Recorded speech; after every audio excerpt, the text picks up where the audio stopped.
morning, evening, or afternoon, depending on what side of the pond you're on, or night, because that's what it is here in Arizona. Welcome to Across the Pitch. We're the show for people who think Yeovil is a place where MTV raps.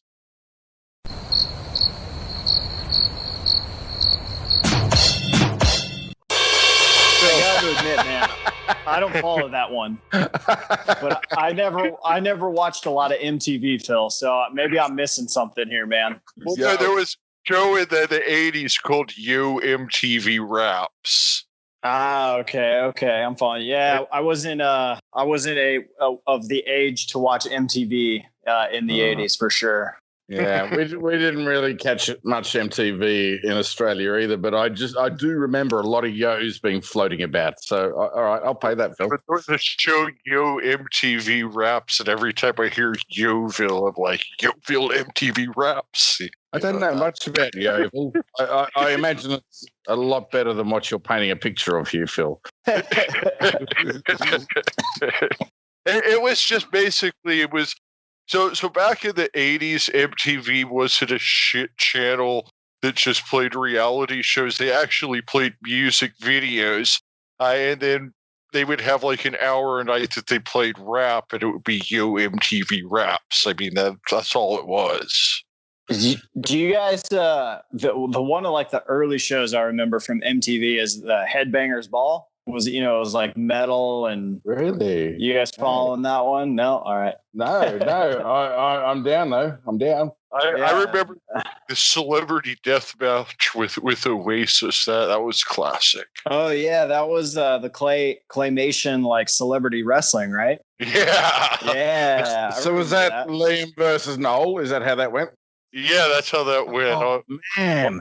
I'll have to post that up on our Twitter. See, I'm sure that's on YouTube somewhere. But yeah, that was. I think that the Oasis episode may have been like the number one all-time episode. Right. They did a countdown.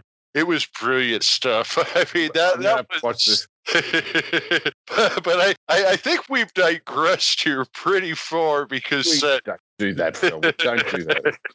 Tonight we're here for round 10 in our 20-episode series of the worst signings 2010 through 2020. Tonight, Arran has joined us to speak about Arsenal, and I have, up until this point, been merely the moderator in this contest.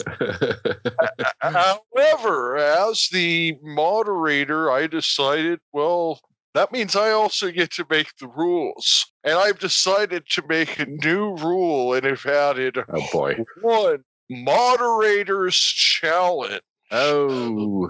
I will be passing the moderator's baton over to Matt Robards tonight, as I intend to challenge one of Arran's bad signings for Arsenal. Okay. I think I might be prepared for this. I may be prepared for this, but okay. All right. Let's roll the dice. We've only been bantering about these particular players for like ever since we started the show. So I know. Before we get started, we do need to go over the picks for the 9 clubs that we've had so far. We had Bournemouth with Jordan Ibe and Lee Tomlin. Man City was Eliaquim Mangala and Wilfried Bonney. Burnley, we had Ben Gibson and Lucas Chukowitz. Man United was Angel Di Maria and Bebe. Spurs was Roberto Soldado and Vincent Janssen. Everton was Sandro Ramirez and Omar Niasse.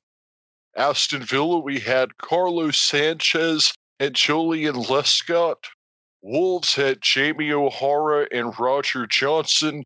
And in our last episode, Matt gave us Danny Drinkwater and Juan Cuadrado for Chelsea.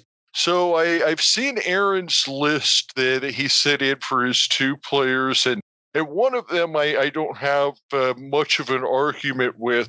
The other one will be my challenge. So the one thing I don't know is who out of Arran's 2 players was the straight through to the first round proper guy. Okay, so I don't want to give the game away here. So should I start with my second billing and then move into my worst ever signing for Arsenal?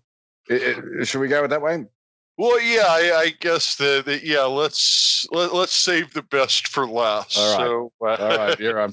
You know, I've got to say, like, one of the most depressing things about this is there has been a lot of really poor signings for Arsenal over the years. It tends to get glossed over the whole Wenger years, you know, because there were so many good signings, but man, there were some really bad ones. I have to say, probably the most depressing thing about it is how bad my memory is for this stuff, okay?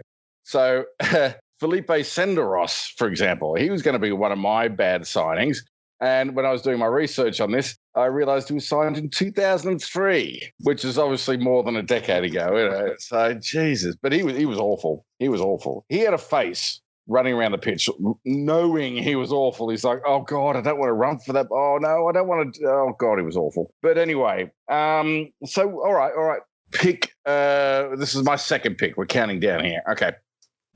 So this guy, I have to say, I barely remember this guy up until I started researching this. And you know what? You go and type in like worst Arsenal signings of the last decade, and this guy is front and center. And I'd almost forgot about him up until, you know, one little incident, which I'll get to in a second. So anyway, Andre Santos. So we needed a centre-back, which is not unusual for Arsenal. We paid $7.7 million. We're doing dollars, apparently. I'm just going off what Matt said. In 2011 from Fenerbahce in Turkey. Not a huge amount of money, enough money. Do you know what I mean? Like that was big money 10 years ago-ish. Yeah, I mean, a lot more than that. A lot more money in that day. I mean, I would say that's probably like 20 million in today's money. Yeah, that's enough. That's enough money. So this guy, he was a Brazilian international, right? And obviously that price tag comes along with Brazilian internationals, okay? But gee, he was just awful, honestly. So Copa 2011, he was continually beaten in defence. He just could not read the plays, and he was run around, and he had players passing between him. He was awful. Somehow he played 22 games for Brazil. And I can only put this down to the fact that Brazil doesn't really give a shit about defence. Do you know what I mean? They're all out attack. So we'll score more than you. But anyway, Brazil international, great. Signs were there that this probably wasn't going to be a great signing. Still, we needed a centre-back. We bought him. He made 8 appearances in his first year at Arsenal, and he was subbed off 5 times. And that's a centre-back, mind you. This is weird for a centre-back to be subbed off. Usually a midfielder, attacking player, you bring on defenders, but you don't get centre-backs subbed off. And that's pretty much about it for his stats. That's it. Literally, that's it. He was finally loaned out to Grêmio. I don't know if I'm butchering that, in Brazil, and he never wore an Arsenal shirt again. Now, this is the incident that I remember, because the last Arsenal shirt he wore, he swapped it with Man U defector Robin van Persie at halftime against Man U. At halftime. At halftime with Robin van Persie, who had just moved from Arsenal to Manchester United. And that was it. That was the last time he ever wore an Arsenal shirt. Because basically, like the fans him, he's out. See you later. I was actually what I was looking at here is, so after he left Arsenal, he played 8 games the following year in 2014 for Flamengo in Brazil. Then I don't see any stats at all from him until 2018. 4 years later, he played 7 games in the Serie B in Brazil. So basically, this guy played like 15 total professional games in the next 5 years after he left Arsenal, and that's all he ever did again. Absolutely terrible. you just can't make up. Arsene Wenger, I think, was duped. Honestly, I think he was absolutely duped. All right, I won't go into it. I can't remember what it is, but that doesn't matter. Well, I mean, you have a guy that so he had started 22 matches in Turkey for Fenerbahce the year before on a team that finished first. 23 starts the season before that for Fenerbahce on a team that finished second. So I mean, he was playing well in the Turkish league for what was the best team in the Turkish league at that time, making starts for Brazilian national team. I have to wonder if one of these things where maybe this was a guy where England just didn't suit him. I mean, Turkey's a warm climate, Brazil's a warm climate. Maybe he just got to England and it was one of those guys where the culture didn't fit him. He was also already 28 by the time he got to Arsenal. So, I mean, he was at what should have been his peak age. But then for a guy to start declining at 29 and 30 really isn't that unusual. No, it was terrible. He was terrible. Have you guys ever seen that documentary or mockumentary, if you will, Kaiser, the greatest football never to play football? No, I haven't seen that, man. Guys need to watch this. This is just brilliant. Basically, this guy from Brazil goes around, makes shit up, somehow gets signed up for some Sicilian club and then comes back to Brazil. And he goes from club to club and I think he probably played 2 minutes for his entire professional career. Carlos Enrique Raposo, or the Kaiser. Brilliant. Watch it. This guy has shades of this. Like, he was just a journeyman. He never really did anything anywhere after he went to Arsenal, and that was it. He was done with his life. One final note on this guy, though. Apparently, André Santos now owns a restaurant in Sao Paulo, Brazil, which is apparently as bad as his Arsenal career. I've got one more for you here. I was just looking in 2014. He went to Brazil and played those 8 games for Flamengo, like I mentioned. So he 8 matches. He played 690 minutes. While he was on the pitch, his team was -8. Oh, damn. Well, okay. That's a nice little segue into my first pick. And I know you're going to have a bone with me here, Phil, but I'm getting into it. Because I honestly feel like there is no worse signing than my first round pick, Arsenal defender Shokta Mustafi. Shocker Mustafi, as I call him. No, he is. All right. So he was a summer signing in 2016. Summer signing. Okay. So, the pressure's off. It's not like the January window where you're overpaying for defenders, which is what Arsenal seems to do. He was valued at $22 million. We bought him from Valencia for $45 million, more than double the asking price. Now, I thought it was 35. 35 million pounds. So I'm talking dollars. Yeah. Oh, I've been looking at everything in pounds. So I beg your pardon. But yes, you're right, 35 million pounds. But nevertheless, still double his market value. Valencia must have been going, all right, suckers. Yeah, no worries. You can have him. He actually had all right stats. He had all right stats at Valencia. They weren't great. But I tell you what, for 35 million pounds, he plays like a 3.5 million pound hack. He's awful. Okay, let's have a look at his stats here. Okay. So he's made 92 appearances. And he scored 7 goals, which I was surprised about. But I think the worst stat, right, is that in those 92 appearances, he's had 24 clean sheets. 24. This is a guy that was meant to solidify the defense and is just leaking goals. Do you know what I mean? That's 68 games with him involved where there were goals scored against him. And not as many directly as I thought would be a problem, because he does seem to have like these brain farts. He's a guy who keeps his composure for about 10 minutes, and that's it. He just loses his head, and you can just see like the colour drain from his face as he's gone and made yet another error when Arsenal was probably winning the game. He's had 26 yellow cards, 109 fouls, and you know what? He was expected to plug the gap for Arsenal in a very much maligned position, and he has not. That gap is still there. For £35 million, that is an awful signing. Anyone? Matt? Okay, wait. Okay. So here's where I'm going to make my challenge. First and foremost, 35 million pounds, sure, it's a lot, but it's not as much as was paid for Mesut Ozil all the way back in 2013. This was an initial investment of 42.5 million pounds for Mesut Ozil. So I'm just going to set that right there. That they've already, on the initial transfer, spent 7 million more pounds for Mesut Ozil. Now let's come back. Phil. Hang on, Phil, wait, let me jump in real quick. Wait, no, hey, I'm the moderator. Phil, may I ask? Because I don't know much about Arsenal transfers. Understandably, what was the market value of Mesut Ozil when they purchased him?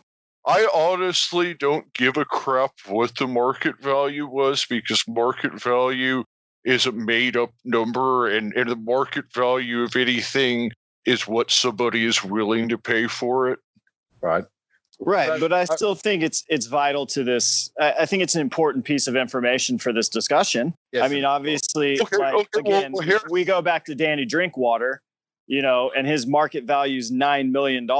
And here comes Chelsea going, hey, guess what, Leicester? We'll pay you $40 million for Danny Drinkwater. That seems a little crazy to me. I don't, the market value of ramen is 25 cents. And I don't go into Target and go, hey, Target, I'm going to give you $4 for a bag of ramen. So, I mean, I would like to know. Do you happen to know? Or Aaron, do you know what the market value of Mesut Ozil is?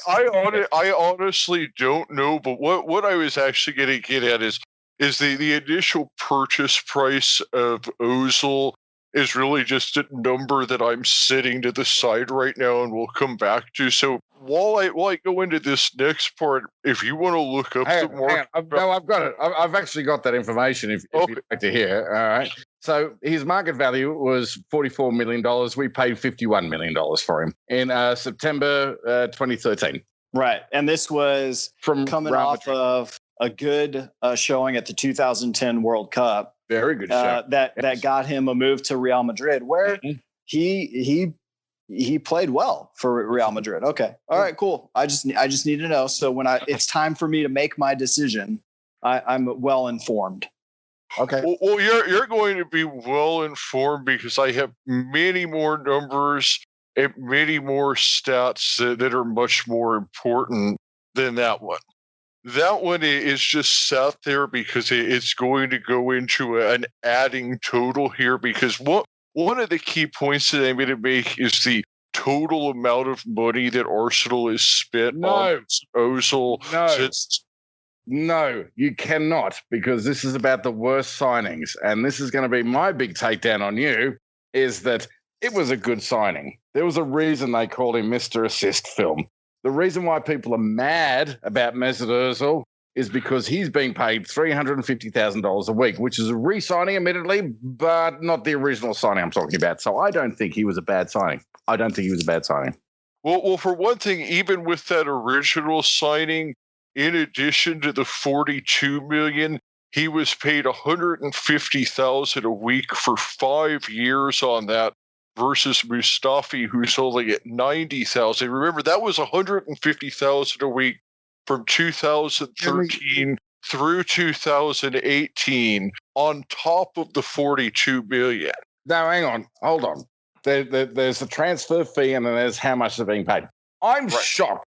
Mustafi's getting $90,000 a week. He's getting $50,000 less a week than Mesut Ozil. That's outrageous. No. Mesut Ozil now is getting $350,000.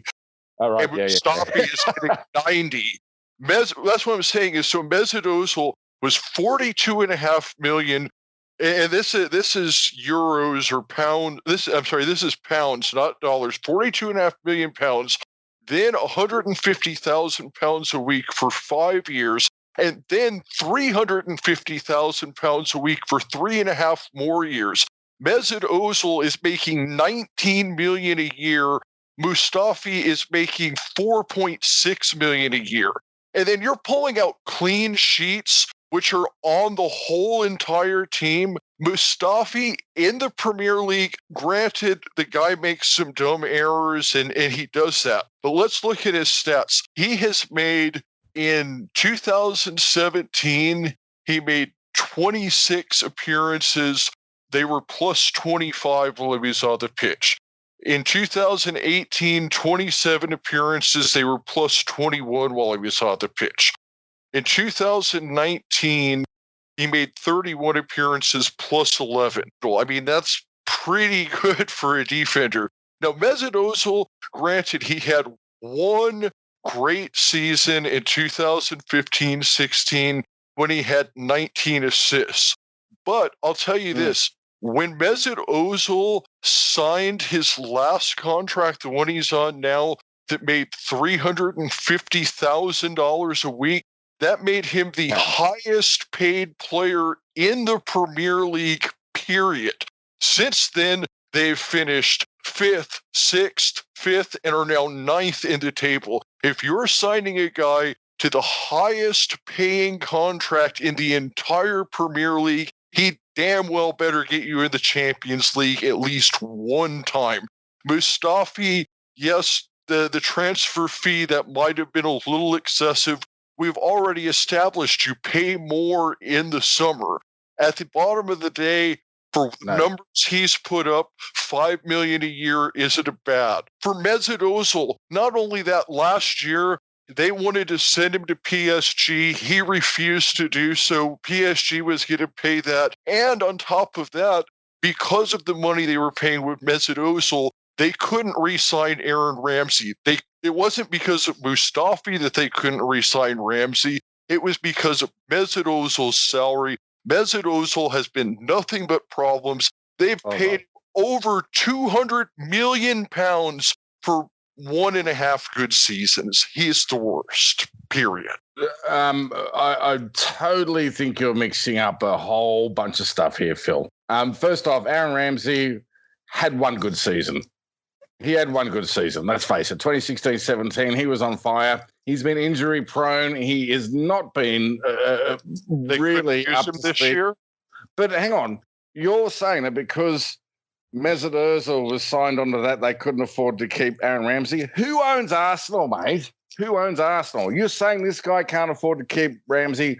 Ramsey was probably due to go. You know what I mean? Like, he wasn't going to get back to his best season. I mean, there was 100 articles that came out that said that Arsenal couldn't make an offer to re-sign Ramsey because they were hamstrung by the Ozil. That was the official report. I mean, I'm just going off the official report from the club. Right. The offer was on the table. The offer was withdrawn. I remember this. But who was it withdrawn by? It wasn't Mesut Ozil, was it? No, that was Stan Kroenke. That was either him or his son were like, we're not paying for that. He's bollocks. And they might have been right, actually. I don't think I've heard of Aaron Ramsey since he's left, really, which is a shame. I like the guy. Champions League this year. Well, all right. But, he's only playing for Juventus, who's running away with the Serie A, but I mean, it's not like we need a central attacking midfielder or anything. But I mean, all I'm saying is, all right, here's my thing. All I'm saying is, Mesut Ozil hasn't lost us games. He certainly hasn't been present in certain games, but he has not lost us games. You know, Shrokhtar Mustafi has. Mesut Ozil was a great buy initially. I think he was great. He was the one that really. Mate, you even said it to me as we're walking out of Phoenix Rising one night after a victory, of course, because we always win at home. You said, who is the guy that has the most assists in the league in the last 3 years? And what was that name, Phil? Mesut Ozil. That was skewed by 1 year of 19. Do you know how many assists does he have since 2018? He hasn't had many starts either, mate.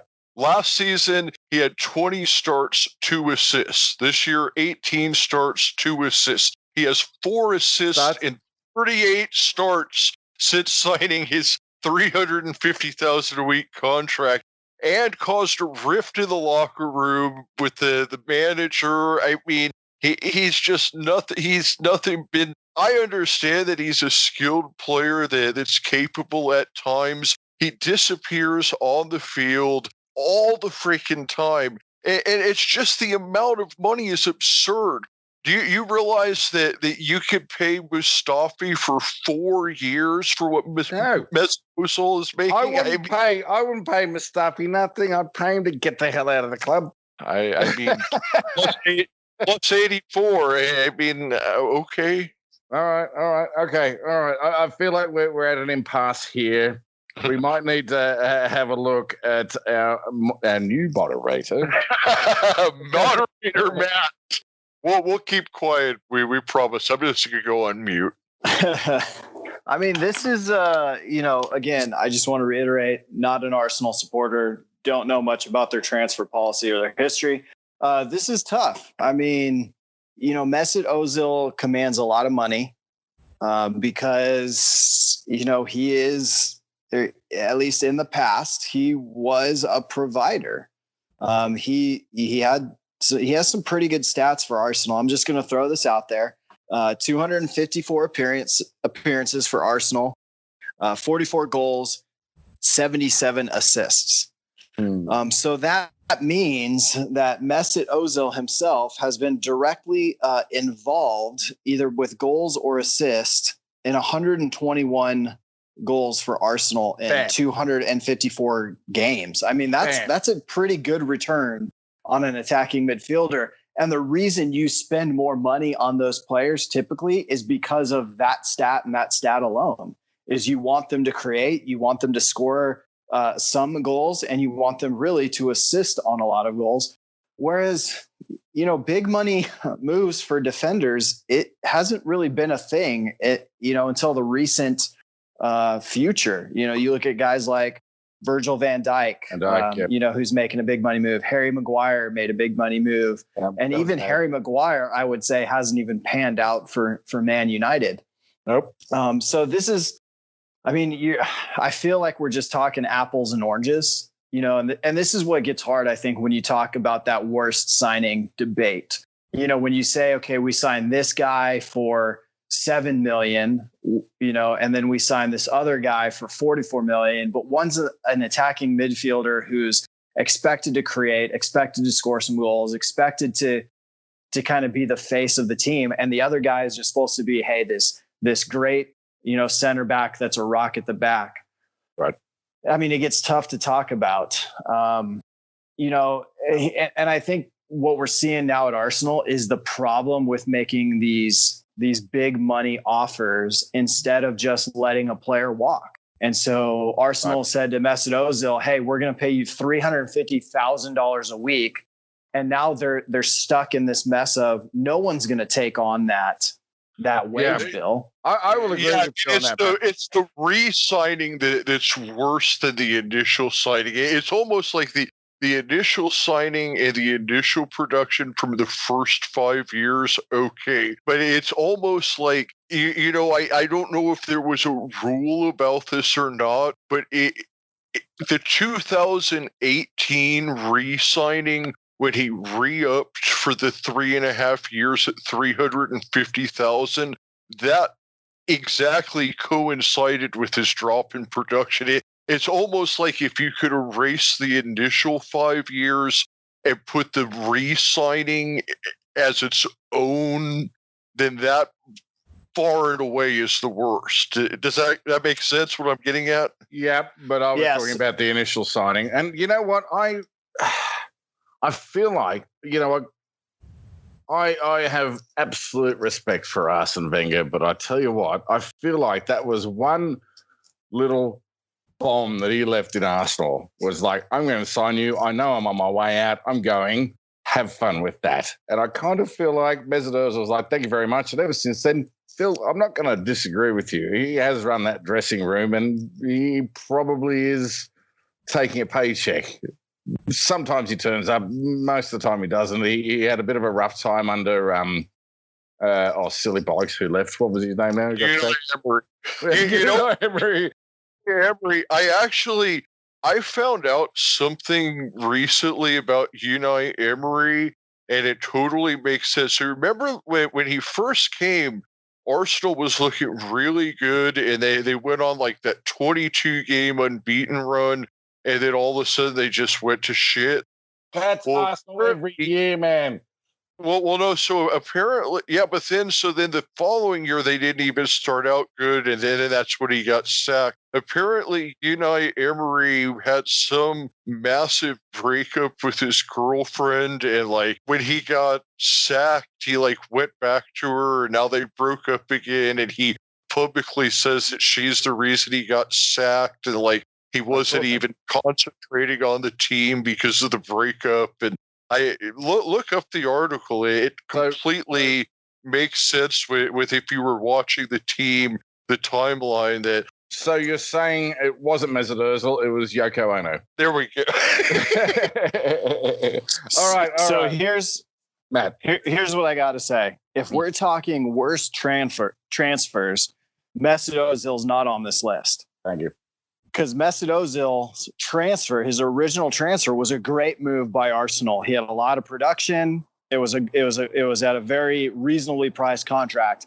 The fact that he re-signed for this absurd amount, $350,000 a week in 2018, that's not a transfer. That's just poor management by Arsenal. And so, but that stat alone then makes me say he can't be considered one of the worst transfers. Well, but we've never used the word transfer. We've always said we're signing. So I mean, we've never really defined that this had to be a transfer. Yeah, I think the word signing kind of dictates it's a transfer, because you're talking about. So when we re-sign a player, I wouldn't necessarily consider that like, oh, here's this new signing we have. Whereas, when we get a transfer in, I'd say, hey, have you seen this signing? I mean, it's kind of a semantics call, right, I guess. But no, I've got a perfect analogy for this. I got a perfect analogy. Before you drop the bomb over there, Matt, I got a perfect analogy. Mesut Ozil signing for Arsenal originally back in 2013. That was like a job interview. Okay. You have a job interview and you've got to go and pull out the stops for a year, and it's contingent on, you'll keep your job. You will be rehired provided you do well in that first year. All right. You've already got I've got a better one for you. No, Aaron, I've got a better one for you because it fits with the Arizona Cardinals, and it's like David Johnson. He comes in as a rookie, good contract, has a couple big seasons, re-signs for huge money, and goes to shit. That's what it is. David Johnson. Really? I reckon Tyrann Mathieu is probably a better analogy there. But anyway, okay. Still speaks bad about his past employers. Hey, anytime I get a shot at the Cardinals. All right, so here's what I'll say. Here's what I'll say. Was Mesut Ozil a bad re-signing? Probably. Now, from a Chelsea perspective, I love it. But was he a bad re-signing? Yes. Was he a bad signing? No. He's the guy's won 3 FA Cups with Arsenal. I mean, that's a lot of silverware when you think about a club like Arsenal. It was always in full. He had a lot of talent on those clubs around him. I think here's what I'm willing to offer as a compromise. Here's what I'm willing to offer as a compromise. Forget Mesut Ozil, because you're probably right. The signing is the re-signing is the worst one, so maybe that doesn't count. It sounds like everybody agrees on Andre Santos. Well, we should make Santos be your straight through to the bracket player, and then Mustafi be the play-in round player. What do you think, moderator? Honestly, I don't know enough about Santos, but I have watched a lot of Mustafi just because he's kind of a player that's been around in this modern time. Yeah. And I got to say, and again, I just want to throw this out there as someone who doesn't support Arsenal and who in fact supports another club in London. I love it when Mustafi plays, because I know you're almost guaranteed one massive mistake. Again. Damn it. That's it. And that's why he needs to be my number one pick right there, because the opposition loves him. And let me say this. There's a little bit of fear, even though Ozil hasn't been at his best. whenever he's starting or whenever you see him getting ready to come into the game, there is a little bit of fear of, okay, what's he going to do? Is he going to turn this game around? Is he going to produce something? Is he going to produce that last pass that Arsenal's been needing? But it's quite the opposite. When you see Mustafi in the starting lineup, especially like with David Luiz, who has a fond place in my heart, as he's lifted many a trophy with Chelsea. It's sort of like, hey, you know, there's a problem there at the back. There's someone there we can exploit. And so from an opposition perspective, I fear Ozil more than I would ever fear Mustafi. Thank you, Matt. And that's exactly what my point is as well, is that when Mustafi is on the first team or if he's subbed on, my heart sinks. When Ozil's playing, I have a bit of hope. That's the difference. That's why Mustafi is the worst signing. I tell you guys are just going off of, yes, he's mistake prone. You guys are going off of 4 or 5 big blunders that he makes over the course of an entire season, and those 4 or 5 plays just stick out to you versus the 1,000 good plays that he makes. I mean, if you look at the guy's stats, he's just not that freaking bad. He's double-digit plus figures every year. And then if you look at things like clearances and interceptions, he's like number 1 on the team every year. He's just not that bad, and he doesn't make that much money. If anybody should be a worse signing, it should be David Luiz. I mean, David Luiz is making $35,000 more a week than Mustafi is. We gave him $8 million for David Luiz this year, and he's been crap. He won't be back. Mustafi's at least given 4 seasons for his money. I mean, you know, David Luiz. I mean, I'm just telling you, Mustafi is not as bad as everybody thinks he is. I think we'll agree to disagree on that. Find me a bad stat on the guy. All you could come up with was clean sheets and yellow cards. Dude, and clean sheets are a team stat. I feel like you're saying he's the best guy on the worst defense. which isn't really a good argument to me. I mean, I'm sorry, but that's like, you know what I mean? Like, this is about the worst. That's what I'm getting at. He's not great. He makes mistakes. He might not be the best player in the world, but all things considered, he doesn't make that much money. He has good stats. I mean, he's just not the worst. He's not. All I'm saying is he's not half of Virgil van Dijk. So Phil, I mean, I get where you're coming from, but I'm sorry, Mesut Ozil is not a bad signing. He wasn't a bad signing originally. Okay, then what about David Luiz? I think David Luiz is Hold on. I thought I was picking it. I thought I was the Arsenal super fan. And that's what, like, so hold on, let me get into this. So that's what I'm saying. So Arran has picked Mustafi, which, you know, I gotta just put a level of trust in him because he is the Arsenal supporter. And then you've picked Ozil, and I got to put a level of trust in you because you support Arsenal. But that's all I got to go on. So is he the worst transfer in history? Like, to be honest, I just don't know. But between those two, so if you would have asked me, would you rather have Ozil kind of when we signed him in 2013 or Mustafa when we signed him in, what was it, 2018 or 2016? Mm-hmm. I would pick Ozil because I think that's the better signing in 2013. Oh, now, moderators come down. Would I want my Chelsea team to re-sign him for $350,000 a week?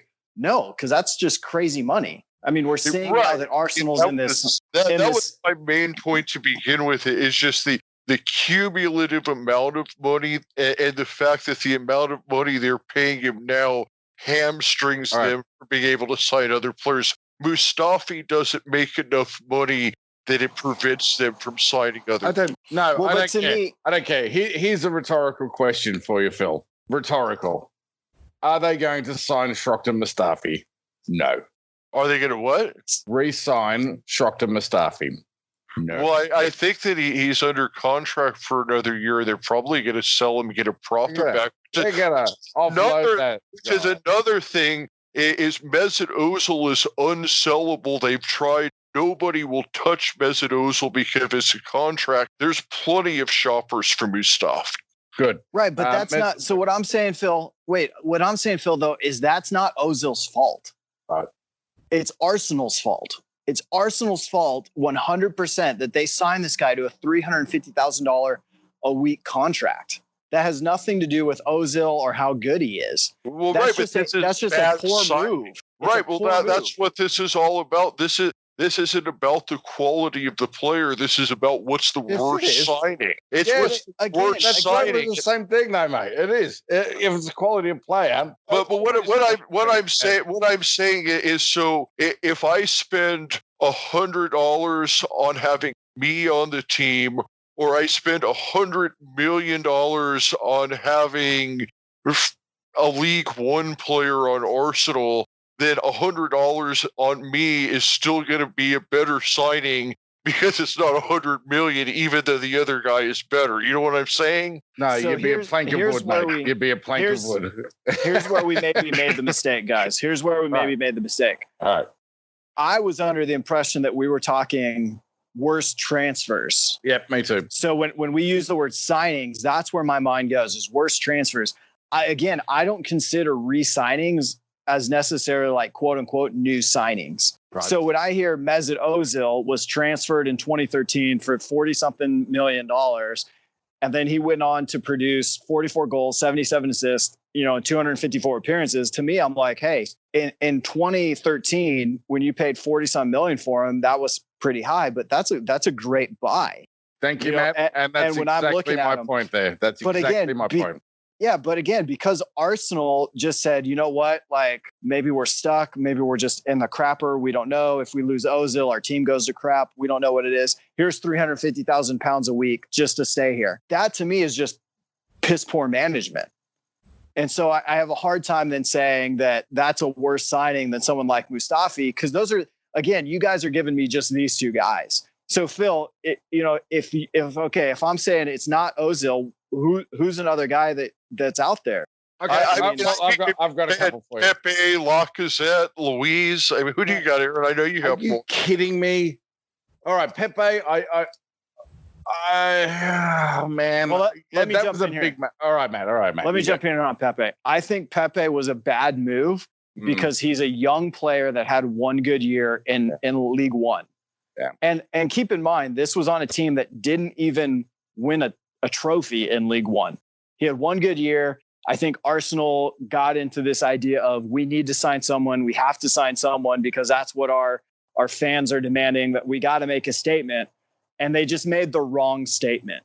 Now, the way they've structured Pepe's deal where they're paying in installments, I actually think was a smart move on their part because they can give him time to grow into being that person, or they can sell him off to recoup probably most of that money back. So that's where I think Pepe is one of those players where you look at and you go, okay, yeah, it was a lot of money up front, or it's a lot of money over a certain period of time. And he hasn't performed well in his first year. But again, he's coming from League One. It's a completely new system. He had a new coach. And then halfway through that season, he got another new coach. So it's just I don't think Pepe should be on that list. That's all I'm saying. I'm with you on that. I think Pepe is a work in progress who paid enormous amounts of money for him.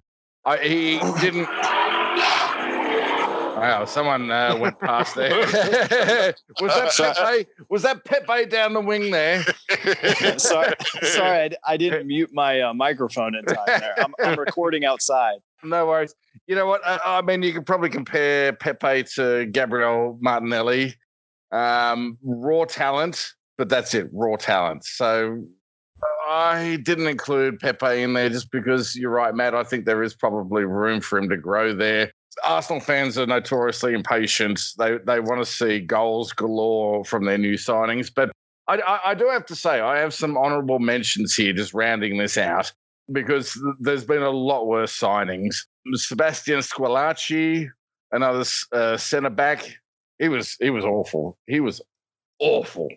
And How Arsenal finished fourth with this guy as a centre-back, I have no idea. That was just managerial, mercurial mastery by Arsene Wenger there. Here's one for you. Yaya Sanogo. You may or may not remember this guy. He kind of sounds like Toure. What's his name? Yaya Toure, kind of. Yeah. We got him from Auxerre, and then we loaned him out to Crystal Palace, Ajax, and Charlton Athletic, who sent him out on a loan to Toulouse, and that was the end of his career. He was pretty awful.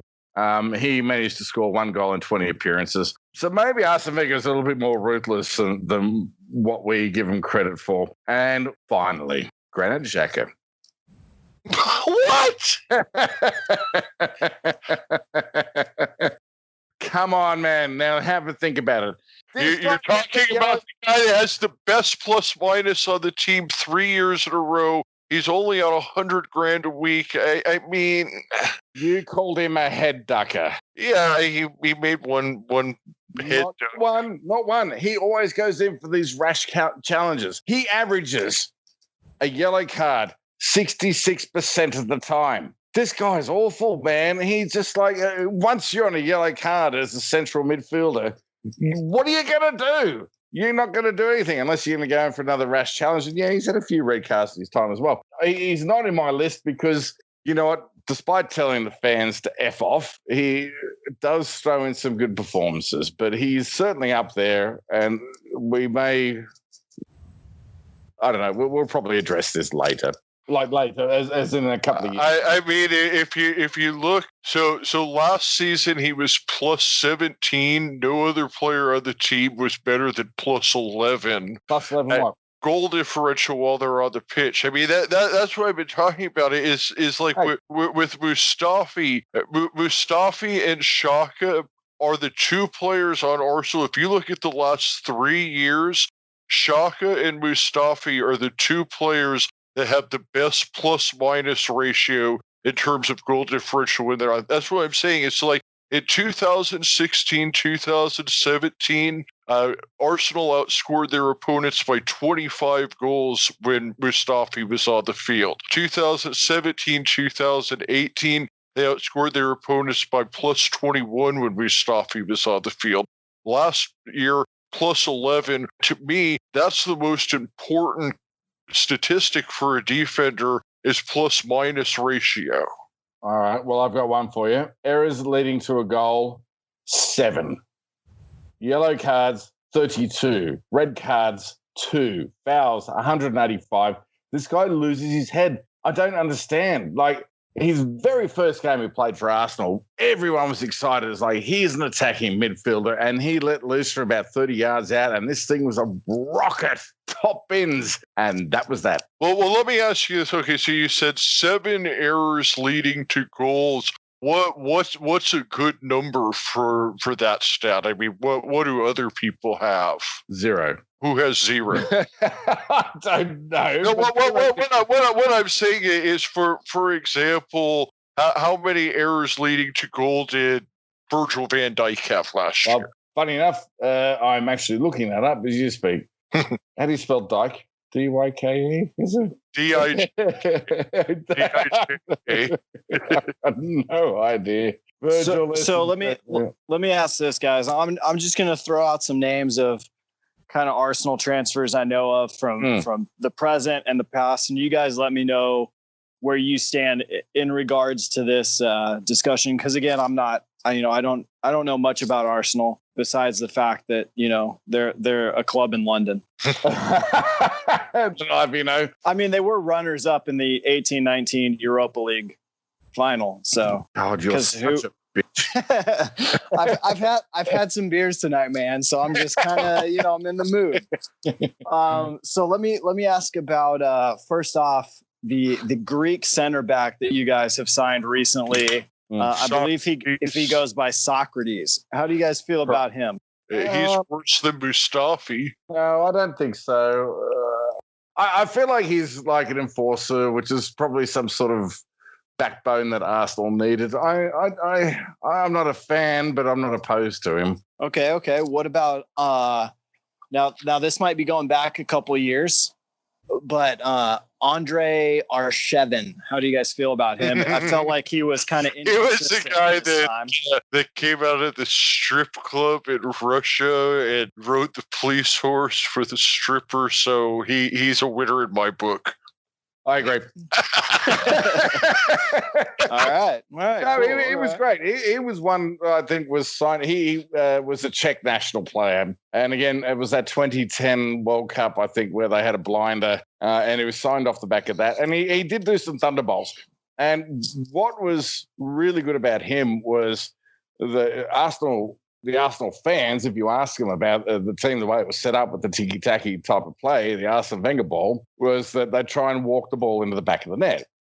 Now, when Arshevin was on there, he would just let loose with these bullets. Do you know what I mean? Sometimes they would go in. Most of the time, they would sky off into Rosette, or Rosie, as you'd say over here. But that was a nice little sort of, I don't know, a counterweight, I guess you could say, to the way the Wenger ball was. So all of a sudden, the defenders had to come out because they knew this guy was going to take a shot. And then you could get the other little tiki-taki players behind there, and they could have a little shot at goal. Anyway, that was my point on Andre Arshevin. Right on. And so last one, just let me get you guys' opinion on this guy, Petr Cech. It was at the end of his career, but he was the goalkeeper we needed. Because I'll tell you what, who did we have before him? Manuel Almunia, and he was awful. Did you guys also have Chesney, who's now over at Chesney? We did, yes. At Juventus. Yes, yeah. So, I was surprised to see that on my PlayStation. But yeah, he's there. All right. Well, cool, man. I just want to ask. I think just to kind of maybe wrap this discussion as we're kind of at an hour here is, if I'm giving these two players, I just got to go with Mustafi. I don't think you could say. And again, I'm going off initial signing, initial transfer. I thought Mesut Ozil was a great signing for Arsenal. He's still that guy that comes either starting or coming off the bench. I'm kind of worried about. Whereas again, Mustafi, when I see him in the starting 11 or when he comes off the bench, I'm thinking, all right, here's somebody we can exploit. So thank you, Matt. I appreciate it. He's like Homer Simpson sitting at the controls of the nuclear power station. Everyone's gathered around going, everyone be quiet. Here it comes. He's going to do something stupid and it'll happen. He's not the worst. He's the worst. He's Homer Simpson. Well, Phil, then you know what, Phil? Maybe you should have picked two players then, but you told Arran to, and these are the two he picked, and I'm sticking with them. No, I don't have any issue with that. I'm just saying that I'm telling you, there are 100 players on Arsenal over the past 10 years that have been worse than Mustafi, and probably a lot of them made more money. I'm just looking at this here. Lacazette is on $182,000 a week to sit on the bench. I mean, it's not Lacazette's fault. Lacazette's a cracking striker, man. I think. Again, I'm going to throw this out there. He can't even make France ahead of Giroud. Yeah, but that's because of the way France plays, though. That has nothing to do with Lacazette. I mean, you look at the way France plays, they want a striker like Giroud up there who's going to hold up the ball, and he's going to play in guys like Antoine Griezmann and Mbappe. I mean, that's his game, where Lacazette's that's not his game. So you can't fault Lacazette for how the national team plays because, again, national teams aren't based on the 11 best players. They're based on the 11 best players for the system. And the system that Deschamps plays does not suit Lacazette. I mean, I look at the salaries per week. I mean, and I just see that I'm not even trying to argue that some of these guys are bad players. I'm just saying they're making too much money. I mean, like Pepe, 70+ million on the transfer, and then 140,000 a week. I mean, it's just so freaking much money. You could buy 10 freaking Mustafis. I feel like that's another episode, mate. I really do. Right. Yeah, I think that's just a byproduct of where football is right now, where, we're seeing these outrageous transfer fees. And again, as I've been kind of looking at and reading recently, I think we're going to see that kind of just go away, this post-pandemic world. We were talking about that before we got started here with, guys like Mbappe maybe commanding only, in the 40 to $70 million range. But no, I get where you're coming from, Phil. And I guess just in closing on my end, no signing in history is worse than Danny Drinkwater. He should win this whole thing. He even beat Larry Brown in the Twitter poll that I put out. Yeah, I'm going to say this is the first time in history I've been supporting Danny Drinkwater to win anything. And he should win this hands down because he was only worth $9 million. And we gave $40 million to Leicester for him. He didn't play an entire season, and he got paid well over £100,000 a week. So he wins hands down. We don't even need to go on. Aaron, I think you'll agree with this. As many bad sightings as Arsenal had, I think when I first looked at this and did my initial research, my first reaction was, well, I don't think Arsenal's going to win this. And that's a good thing. And I think you'll agree. I agree with that the Arsenal might not even make the final 16 with any. Man. We're coming fourth. We're coming fourth. It's like one of those things where you're like, my team's not going to win this, and I'm kind of disappointed, but I also should be happy. It's been a great discussion. Yeah, this has been fun. This has been great, guys. I'll talk to you guys soon. Have a great night. Have a good night, guys. Good night. Cheers.